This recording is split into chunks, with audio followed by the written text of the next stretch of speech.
today's talks. We're going to show you this little one. Okay, not this one. This one you won't find a lot. Yeah, you can see her here. Just identify a few features. Whatever you can see of her.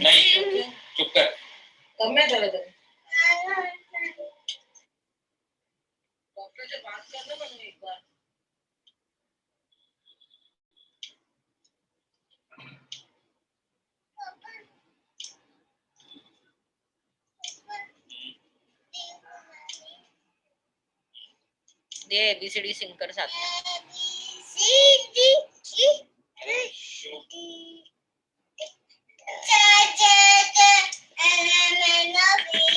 You all can hear her, right? Or no? Stop. She's heard? Yes, ma'am. Yeah. See her and tell me what you all feel. नहीं, चुप कर।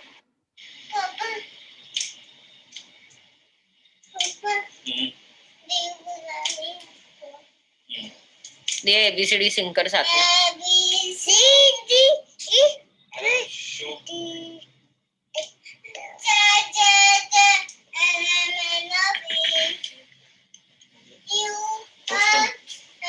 Stop.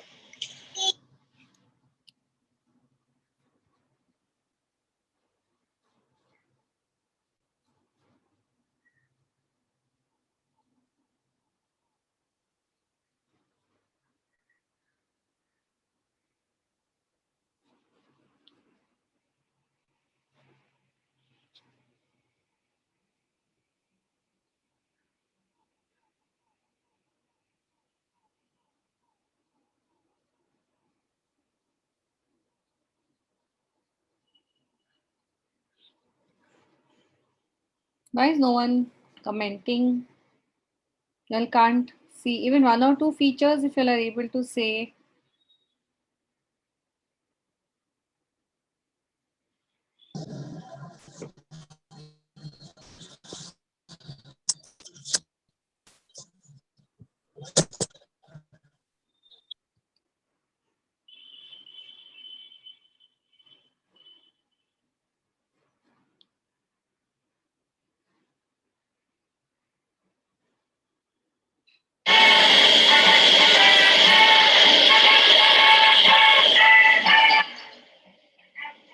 Come on, Dia.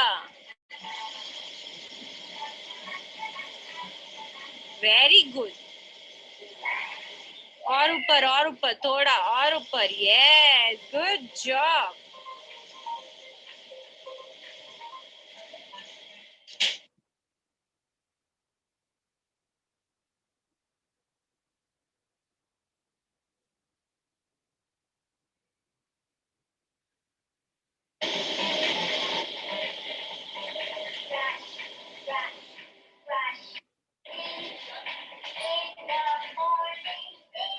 Come on, Dia.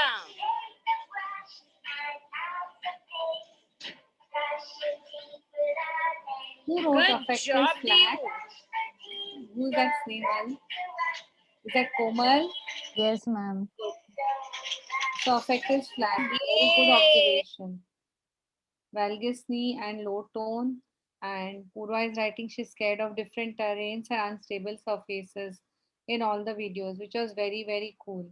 Cool observations, which was one more thing what you all missed out. Something which was so obvious.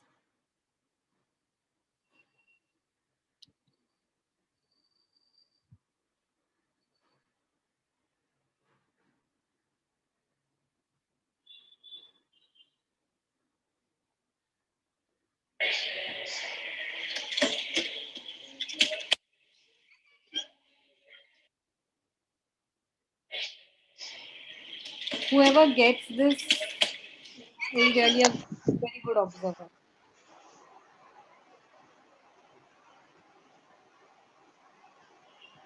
This is the one I'm not shown. Oh, you can see it once more.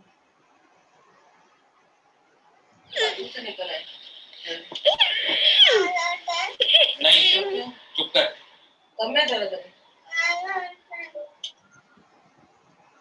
बात करना मनु एक बार.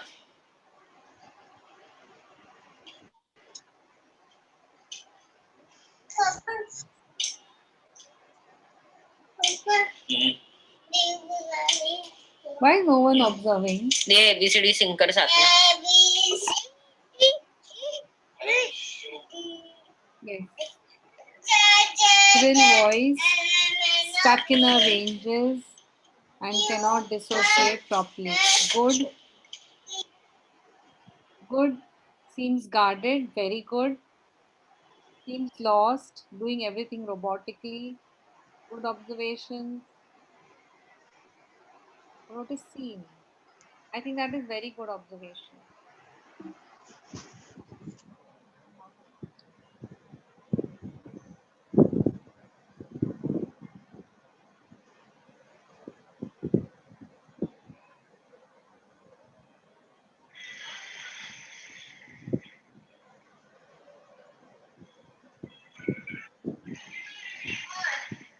This is a quick video. So obvious, I think I'll have noticed it. Something else which is there. You all saw this video, you all saw this video, you all saw this one. See her. What is so much? What's common?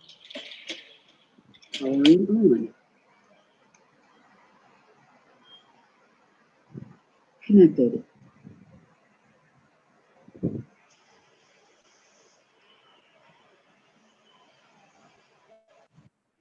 Registration is poor, she's not enjoying. There is latency and responding, poor stability. While getting closer, looking at a point continuously, not looking around, very good. Wide base of support, very good.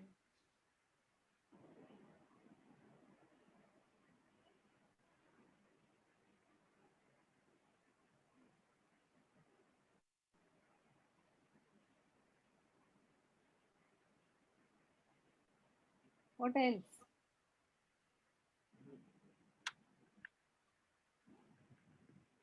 Could you all comment something on her posture? I can give you the clue, it's in her posture.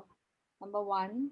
And second, it is so it's a multi system. I mean, when we are observing, we look at multi system. So we are going to say that it is in our multi system other than wide base of support. What do you observe in the multi system? Posture and movement.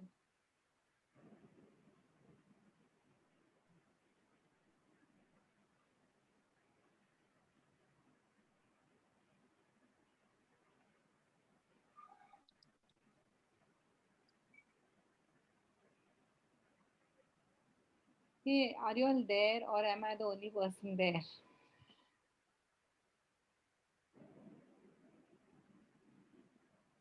Ma'am, she is having a tremblousness in her posture. Who is this? Vishakha, be loud. Can you hear? Hello. Yeah, better. Yeah. Ma'am, she is having tremblousness in her posture. Good. Not What else? So tremulousness comes in the posture or does it come in a system? What would you say when you see her? What are you when you see her, what happens? Flexed posture. Finally someone has come up. Who is this? Sneha Learning Wednesday कौन है?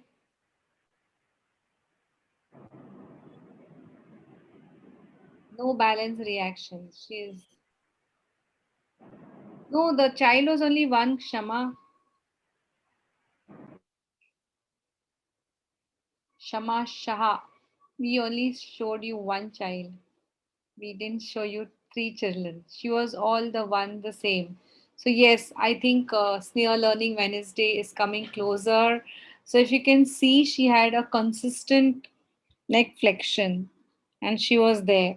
Whether she went on to the swing, whether she went on to the seesaw, she constantly had a neck into flexion. Her upper cervical spine was always fixed into flexion. Second is because of that, she was looking at something. So she was trying to Focus onto one particular point and then move around. Third thing, when you say tremulousness, I would say there's a little bit of shakiness in her body. She was not stable. You could see that her entire body was, shaking a bit in whatever place where she was. When she went up or when she came down, there's something else what you all could observe in her. What was that? So she was wobbly. All of us saw she was wobbly. She was clumsy, yes. And did you all see the way she went up, the way she climbed up? It support, I think that's why she was leaning on one side and supporting. Pardon? I can't hear. Shaka, be loud. Was taking support of one side, Yeah. and then she was climbing since it was she needs support on one side. She couldn't balance, maybe transit well. I agree. She was dragging herself, Shama. I agree on that. She was finding it difficult to balance. We said she was wobbly. Could you all see that she was lifting her hips high, flexing her knees more? So she was sort of having a high steppage gait, as we could see, which was seen very subtly if you could observe her. When she was on the swing and she was singing the poetry, for her age, there was a little bit of slurring of speech or dysarthria jumping to the, what it could be inference. But definitely, speech was, the voice was not very clear. She was losing her voice when she was, rather than on a swing. Imagine a child he's on the swing and starts singing. The voice increases as the child swings. In her case, the voice was going down as she was swinging. So there was so the inference what we can see from this observation is that definitely her respiratory system could be compromised because the breathing and the voice was not very well coordinated. That's the inference. So from the observations you go into inferences. Vishaka, you wanted to add something? Yeah, she was monotonous. Very, very good observation. She was completely monotonous. There's no modulation of her voice. She's just going on, A, B, C, and then she lost it, and again she started back. So it was a monotonous speech. There was a little bit of the speech, clarity was not there, and the association with her respiration was completely lost. This is what I can say. Into, hey, where is it gone? Yeah. So coming to the first you present.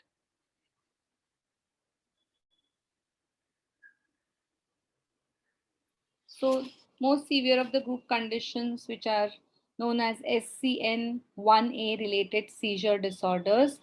These include seizures which occur in infancy that are triggered by high temperature. So seizures are always febrile. Many types of seizures happen in childhood and sometimes they increase in frequency. So, if a child is coming to you with a history of febrile seizures and is showing that the milestones are going not very great, you have to check in for Dravet's.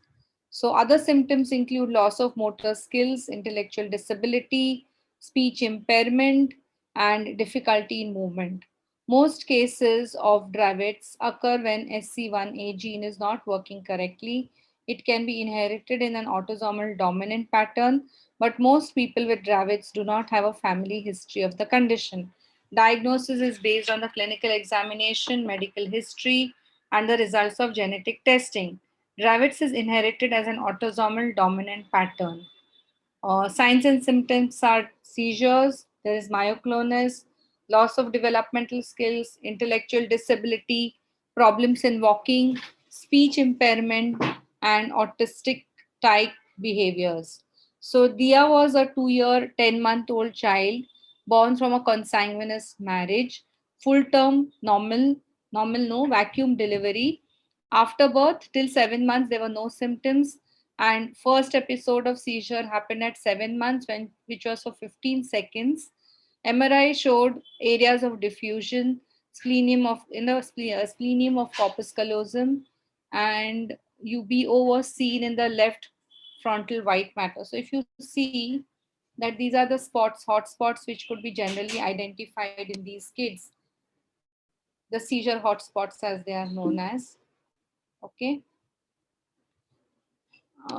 She had her EEG was abnormal on ventilator. After that, two more episodes of seizures in I think she was admitted in the Goa Medical College, and subsequently she came back to Mumbai. She was admitted in Surya. She was afebrile and she was referred to us by one of our neurophysicians.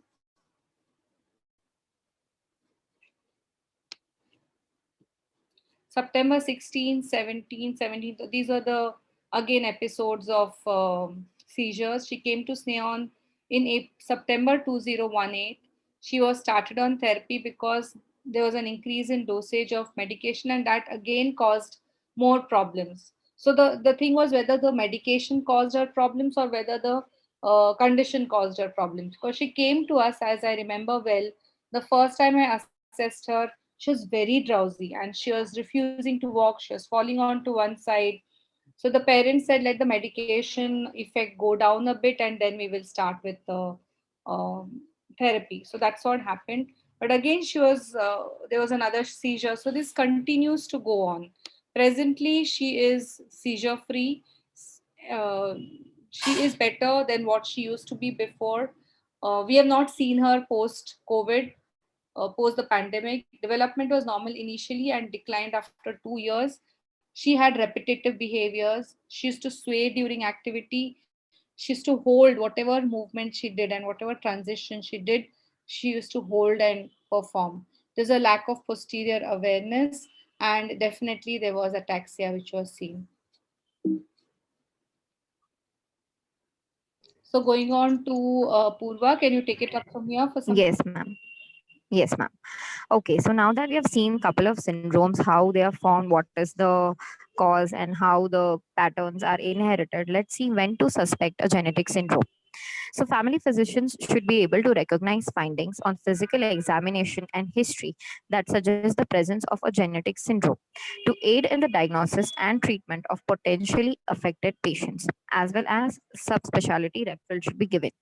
General themes that can alert family physicians to the presence of genetic conditions include the dysmorphic features that are evident on physical examination, multiple anomalies in one patient, unexplained neurocognitive impairment, and a family history that is suggestive of a hereditary disease. Now, next are the five things which we need to check in. Yeah. So what to look for? First is the dysmorphic features, then are few cluster of syndromes, the neurocognitive impairment, family detail, family history, genetic testing, and referrals. Now, in the dysmorphic features, so this may, as we know, they result from a change of human development. This perturbation can be a direct effect of the genetic mutation or can indirectly involve a genetic disturbance.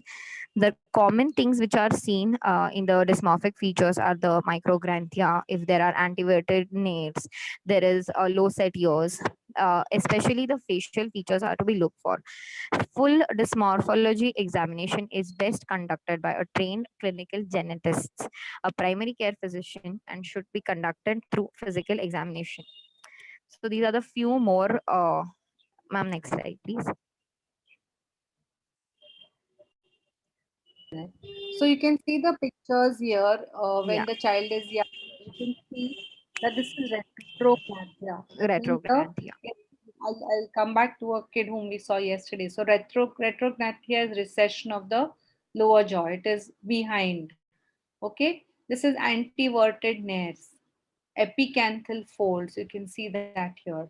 Thin upper lip, dysplastic ears, inverted nipples, prominent jaw, prominent nose, and wide mouth. Okay, so these are some of the features. So what I usually do is definitely experience teaches is the best teacher I can say. Yeah. But again, seeing typical more and more of typical children and having a constant understanding as to how the ratio of the face and the features should be is very important. So when you see, you start from the jawline, you see the placing of the mouth, you see how the nose is placed, you see whether the eyes have an upward slant or a downward slant. You see the position of the eyebrows, you see whether they are up peaks, because syndromes like Kabuki syndrome, where you have a joker, it is a joker syndrome, whereas the features are like as if they have you have the clowns in the circus. So it is known as a Kabuki syndrome. We do have a query, one of them in one of our clinics. And then you also see the head, the whether it is micro, macro, whether there's plagiocephaly, then the relationship of the ears to the head. So where is the position, whether it is below the eyebrows, above, how are the ears placed. So that is something you see. Then you look out for the digits. So many times the kids have do we have that in the next slide? Yes, Here. ma'am. So if you see the digits and if you see the hands, you see the proportion of the hands and the legs, and you see the proportion of the hands and legs as compared to the body. And then you see whether they have thickening of the thumb, one of the, or maybe just having a bigger thumb as compared to the other digits. You also see whether the joints are normal, atypical, what are they. You see the dentition of the child and the texture of the hair and the skin. I think you can go on to that. Yes, ma'am. Ma'am, next slide. You can describe more in this slide. So here you can see Yeah. micrognathia. You can see Ma'am. 1 minute. Here you can see that the upper lip is somewhere full as compared to the whole face, and there is flattening here just next to the nose. In E1, I'm talking about. Okay, you can see that the ears are low set, and there's something which is showing you that the child has coarse features. In D1, you can see flattening of the nasal bridge. You can see that query slant. It could be that the child does have it. You can see macrocephaly. You can see open mouth appearance. The tongue is protruding. Maybe I don't know whether it's the position, but the neck is tilted. Here you can see that the coloration of the skin in A and C1. You see redness. You see flaky skin. So you have syndromes in which the skin is affected. The color of the skin is affected. Sometimes there is pigmentation seen. Sometimes there are cafe au lait spots which are seen.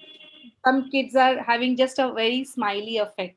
So they keep smiling, keep smiling. That is the happy puppet syndrome. Happy puppet.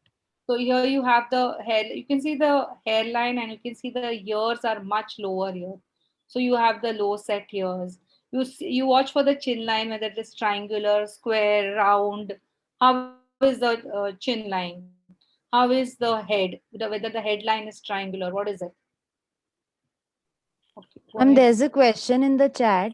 Wanted to ask, can presence of low tone and autism without dysmorphic features Coming still to that, be the thought of genetic syndrome? we can take it with Stanvi's video if we have it. Yes, Purva, so as ma'am correctly said, yep. So in this description, we have mentioned the same thing. Like there can be the measurements are important to see whether they include the distance between the eyes, which ma'am already mentioned. That is there. The size of the limbs in the case of skeletal dysplasia can be affected. The inner epicantral folds, especially in the Down syndrome, we have to see that.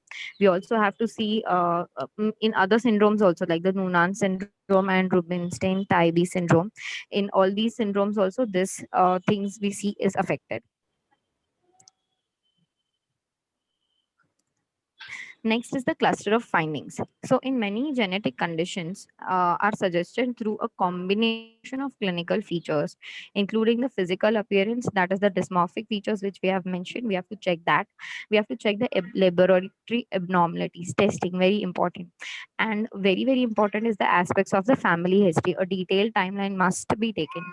There are several possible explanations for the presence of cluster of findings in a patient with genetic syndrome. And one common reason is the pleiotropy, in which mutation in a single gene results in multiple effects on separate organ systems. Hence, in a lot of kids, right in the birth or the ICU, these features are seen and then they are directly given for testing then and there. Next comes the neurocognitive impairment. In many genetic conditions, neurocognitive impairment may be the first and most obvious sign of disease. the conditions of impairment in a number of different ways, including there could be structural brain malformations. There could be aberrant signaling involving genes that play important neurological roles, and inborn errors of metabolism. This cannot be ruled out. It has to be always there behind the mind about errors of metabolism, because of which it can cause neurologic disease, because an inadequate amount of the needed substrate or accumulation of a toxic metabolite can have lot of effects. In the assessment of developmental delay, neurocognitive impairment, neuroimaging has to be checked out whether it is structural, it is degenerative, or it is metabolic. Now comes the main part, that is the suspicious family history. Can I say something here? It's like, yes, ma'am. So many times kids come to us, used to come to us. See, we have traveled a journey where genetic syndromes were not known to us other than the Down syndrome. What came to us used to be mental retardation. Okay, so when she's talking of neurocognitive impairments, when I look back now, most of the kids who had come to us with the diagnosis of वो तो CPMR है, moron hai, these are kids who have been genetically, you know, compromised, and the neurocognitive impairment what you see in a child many times can be traced down to the familial history.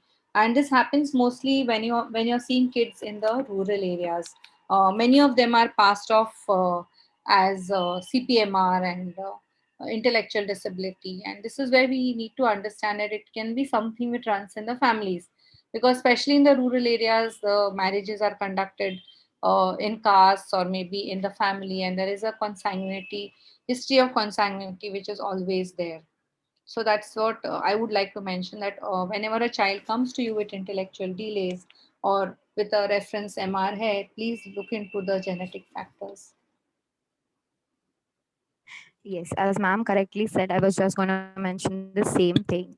Taking a detailed family history is very, very important. At least three generation back, the family history has to be taken by the either the physician, the pediatrician, the neurophysician, or the genetist people.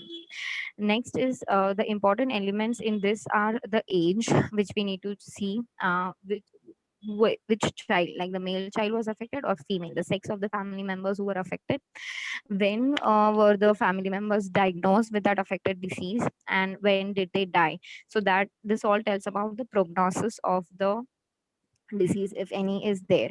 And of course the consanguinity, as ma'am rightly mentioned, we need to know whether it is a first degree marriage or second degree marriage. So a detailed history is very, very important, so that we come to know whether the disease is the dominant one or it has a recessive nature condition. Taking history, as I mentioned, then the documentation part. So nowadays with digital media and technology, everything is available so nicely, so we need to see if there are any photos available. We might need to contact distant relatives if there is any issue in the family history. Okay, so after going through all this, we need to give genetic testing and referrals, because just diagnosing on clinical grounds, of course, is important, but we need to know what exactly part is affected. Hence, we need to do diagnostic tests. So there are following are the few diagnostic tests. Ma'am, next slide. Yeah. So the first test is the biochemical assays. In this, for example, the protein RNA relationship or the protein DNA interactions, these are checked. Many types are available depending on the condition. So if we have some background history, like we started, we need to look at the dysmorphic features, then the clinical, the cluster of findings, the impairments, family history. After that, which type of test is supposed to be given is decided. Some can be performed only on certain tissue types and only by certain specialized laboratories, because the selection of the type of assay is critical. A biochemical workup is often best directed by a specialist in inborn errors of metabolism. This test is uh, given if there's metabolism errors. Yep. Next one. Okay, so the fish testing, most of us fluorescence in situ hybridization are aware about this test. It is a microscope based study of a specific chromosomal region. So if we are aware what we are targeting and what we need to find out, this is the test to go for. It is used in many situations. We can do it prenatally as well, especially in cancer genetics. It is done largely, and in patients with neurocognitive impairment for or congenital malformations. In many situations, karyotyping is being replaced by microarrays now. So next is the karyotype. So this is again a microscope based study of chromosome. In this, again used in many situations, it can also be done prenatally and the same like the fish. Then from karyotyping, we go to the microarrays.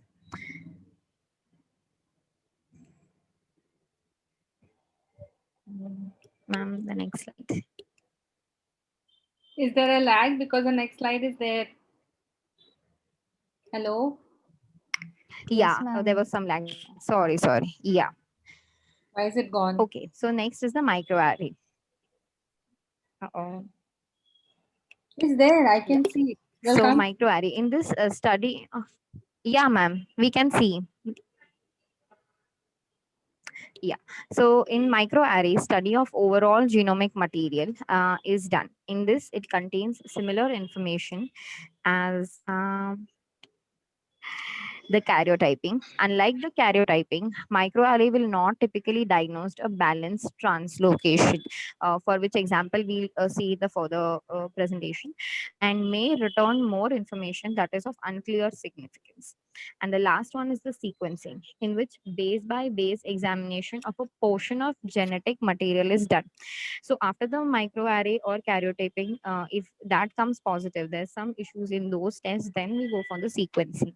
In this, traditionally, a single gene or a small group of gene would be sequenced if a mutation affecting that gene was suspected. However, new technologies now make simultaneous large-scale sequencing also possible, and we can get the results faster. Hey, there's something happened with Enron. Just give me a second. I don't know why this has gone wrong. It's just closed down. There you go. Can you see it? Oh no. Yeah. Is it The seen? No, ma'am. We No, ma'am. see you. Oh no. There's some problem with my internet connection. I think so.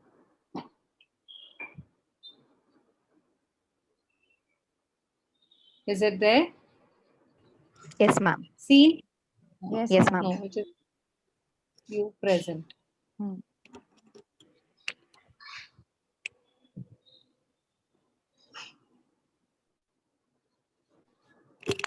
Yes, ma'am. We finished with the testing and how to go about.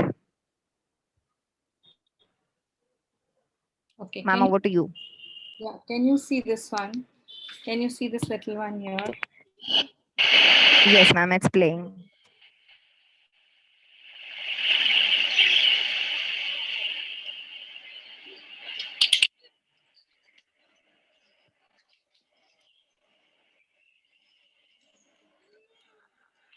Quickly, Komal is telling to move fast. So what are the features you can see in here?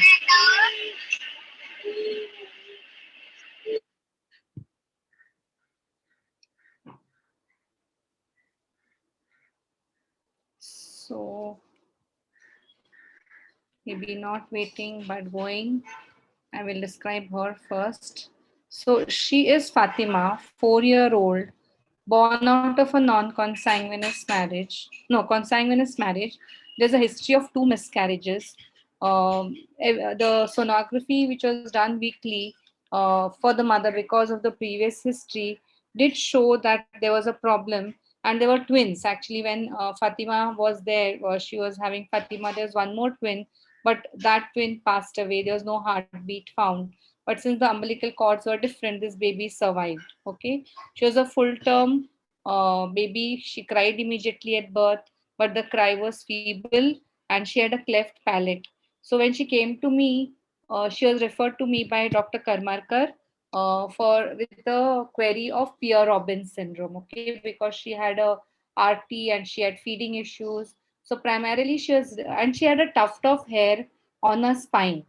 So she had gone to Karmarkar sir for that, and that's how she came to us. So she was diagnosed as a Pierre Robin syndrome finally, and there was a query that she was a query Joberts also. She had extensive regulation issues when she had come to us. She did not like touch. She did not like people around her. Her sleep problems were there. She had colic. She had feeding issues as well. So Pierre Robin's is a condition which is present from birth, in which the infant has a smaller than normal jaw, which is micrognathia, tongue that is placed further back than normal, that is glossoptosis, and an opening on the roof of the mouth. This combination of features can lead to difficulty in breathing and problems in eating. They can occur isolated or they may be associated with variety of other signs and symptoms. 20 to 40% of these cases do occur alone. It can occur in other combinations. So the gene which is affected is SOX9. And now when you're looking at therapy, these are kids who really benefit with therapy because they are low tone. They have, as you see, the features, their oral features are affected, and obviously there's going to be a lot of feeding issues. There's going to be dysregulation because the feeding is not appropriate. So finally, I think G-tube can be one of the uh, treatments which can be offered because feeding does remain as a problem even till late. Other therapies, definitely sensory integration. You can work with. You have to keep in mind their hips, so they can undergo hip subluxation, dislocations.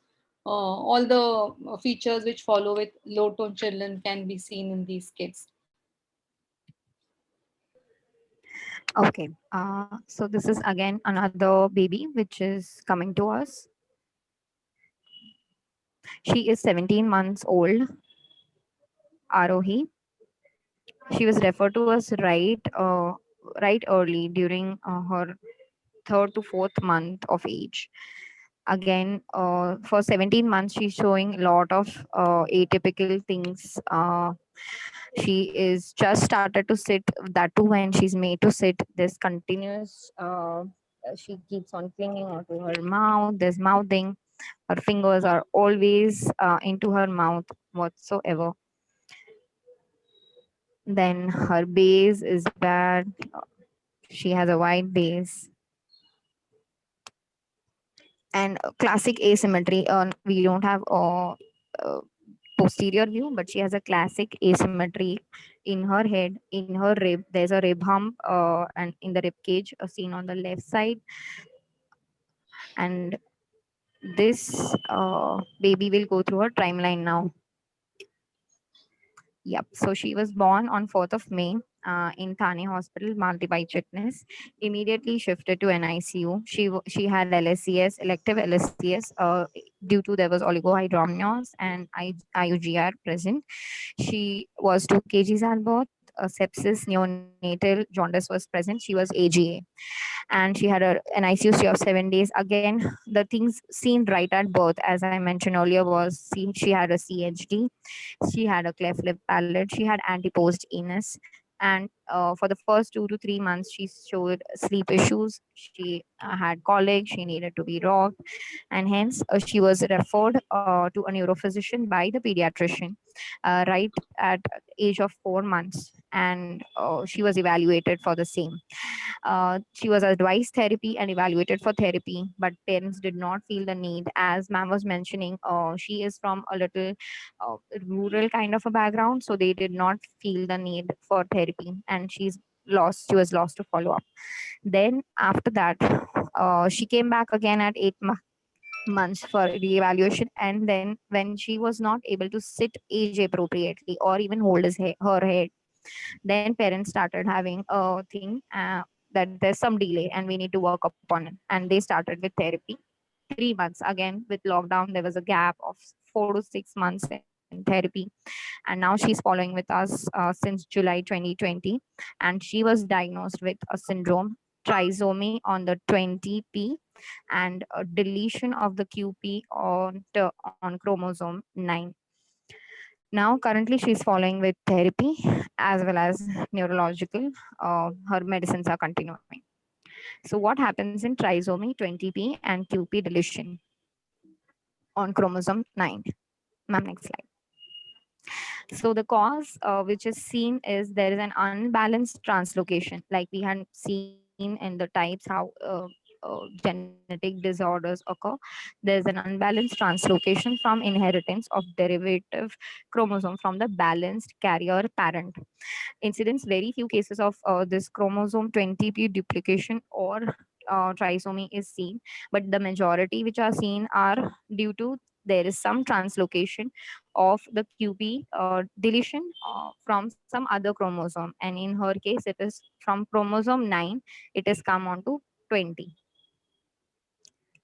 In the clinical signs and symptoms, due to the QP terminal deletion on chromosome 9, what we see is we see a trigonocephaly, flattened occiput, we see prominent forehead, we see a broad flat nasal bridge, antevated nares, malformed external ears, hypertonia, and hypotelorism. The down picture exactly matches what how RO is looking currently. And due to trisomy 20p, intellectual disability is there. There's developmental delay, speech delay, poor coordination, dental problems, spine bone abnormalities, which RO is having. She is going into asymmetry and slowly in scoliosis, distinctive facial features, and heart issues. So treatment and prognosis, there is these as 9 chromosome deletions are very rare, and it depends on whether the whole terminal is translocated to some other chromosome or just some part of it is translocated. It depends. The severity depends upon that.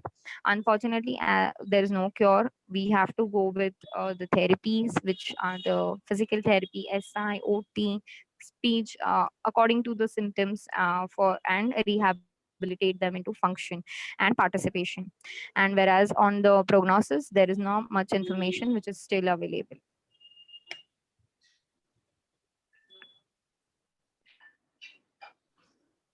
Yes. So this is someone whom we want them to observe, right? Yes, ma'am. Sanvi's case, yes.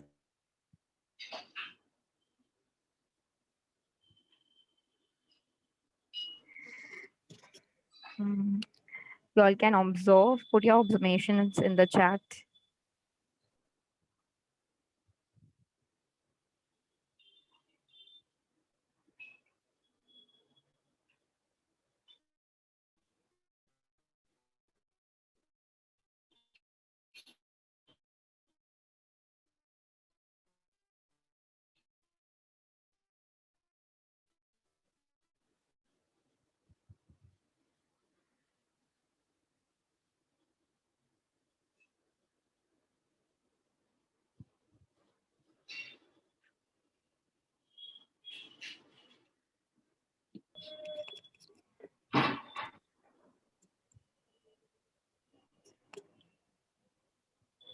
Internally rotated hips. I was going to say that. That's the most obvious. Most obvious.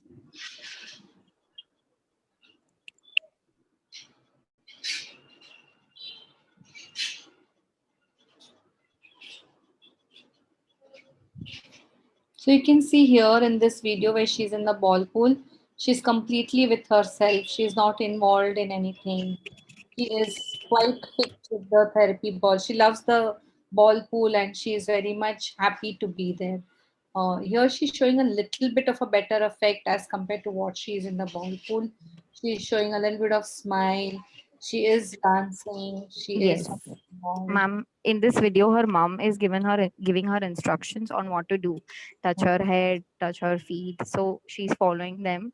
But when she goes to turn around, she's continuously repeating it. And she takes time to go to the next instruction. So this is what I think Vishakha you are asking us. Wanted to ask if low tone and autism without dysmorphic features can still be thought of genetic disorder. So this girl does show a little bit of dysmorphism. So this was she was referred to us with problems which are like not able to speak, having her own being with her own self. So her genetic profile is this, that there is a missing deletion or a missing piece on a specific region of chromosome 16, which is designated as P11 by point 2. So people with 16p11.2 deletion usually have a developmental delay and intellectual disability. Most of them have at least some features of ASD, and the name for this particular micro deletion is autism, as we saw it into the records. Most cases are not inherited, although affected people can pass the condition to their children. Okay, so that is about, how do I get this off? How do I get the chat off?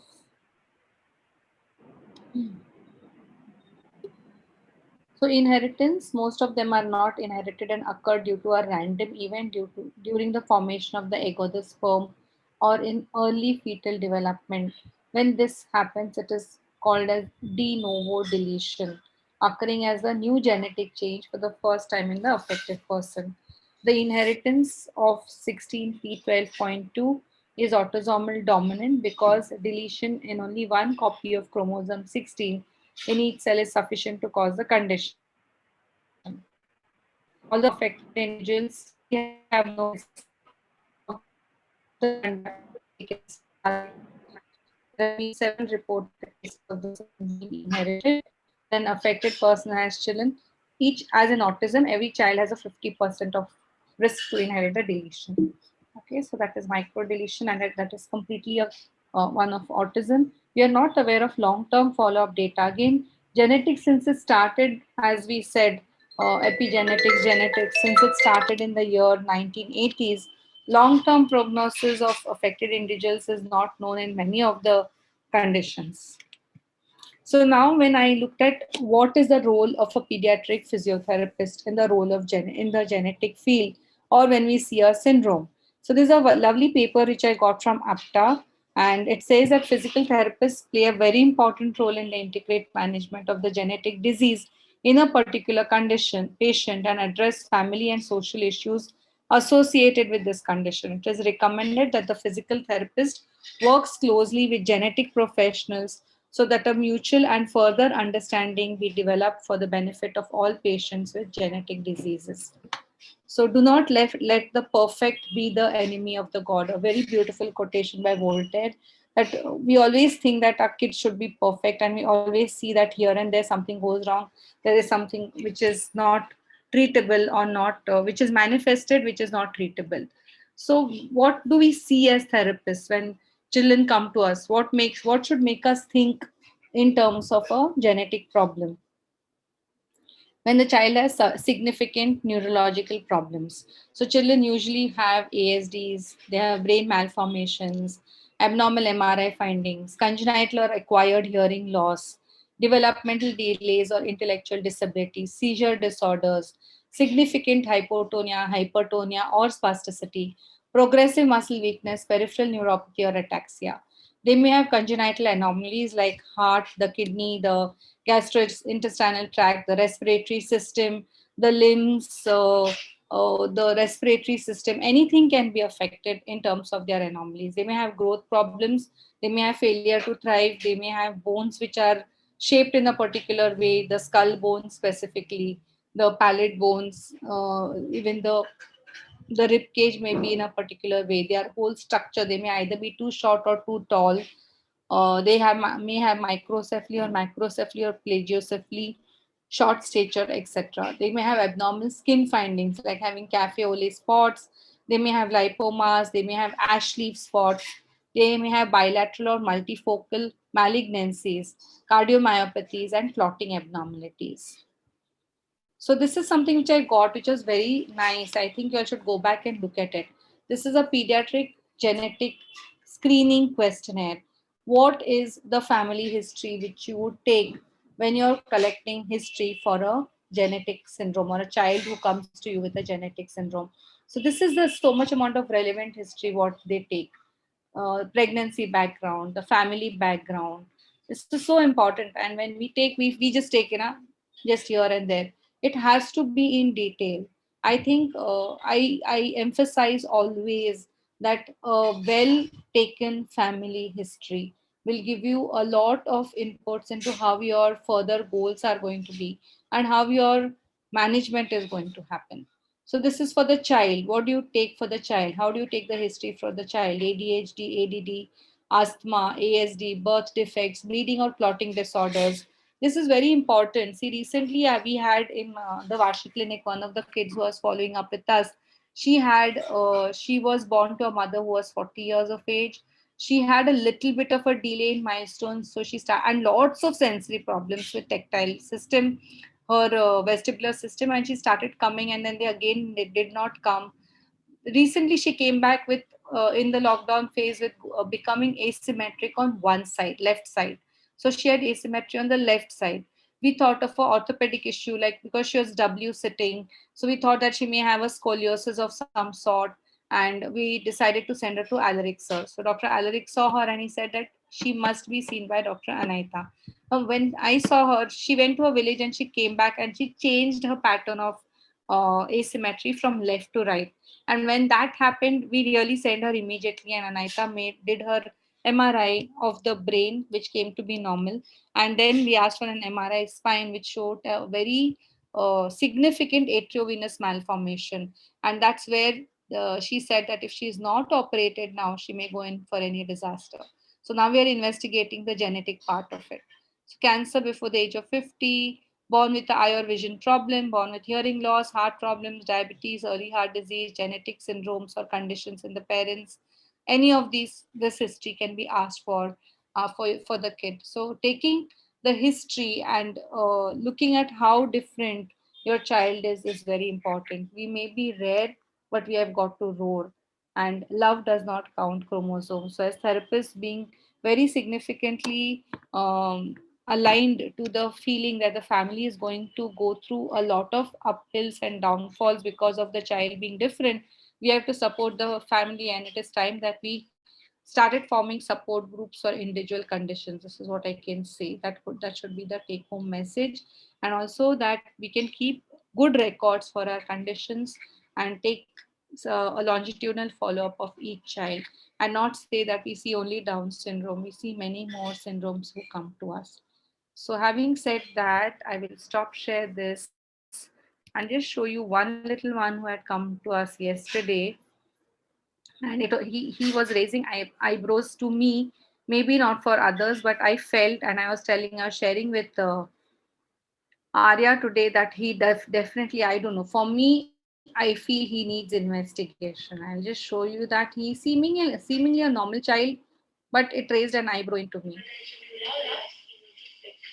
Seemingly normal, right? He has a history of birth asphyxia. His Apgar was 5 on 10 for the first, I mean, the first Apgar also.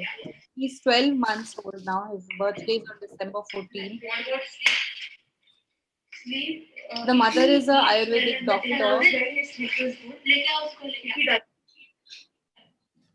You can see this little bit again. I see the ears a little bit placed low.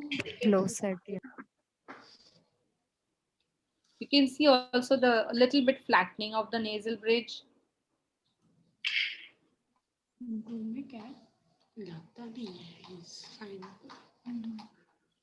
So that's what you were discussing today. Yeah.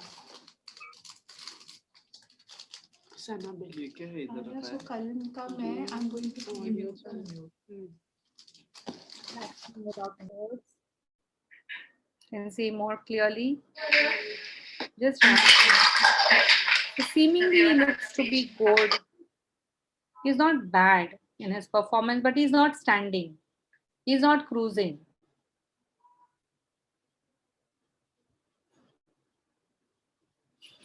Play is not age appropriate. He has tight TAs,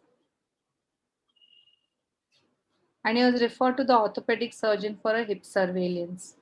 So definitely I'm going to ask for a genetic profile in him too, because I feel there could be something which could be raising eyebrows in him. That's it. So we end here. I hope you all found this session interesting, and I definitely found it interesting. And I'm very much fond of clinical and differential diagnosis. and how we can help the family in the best way. Questions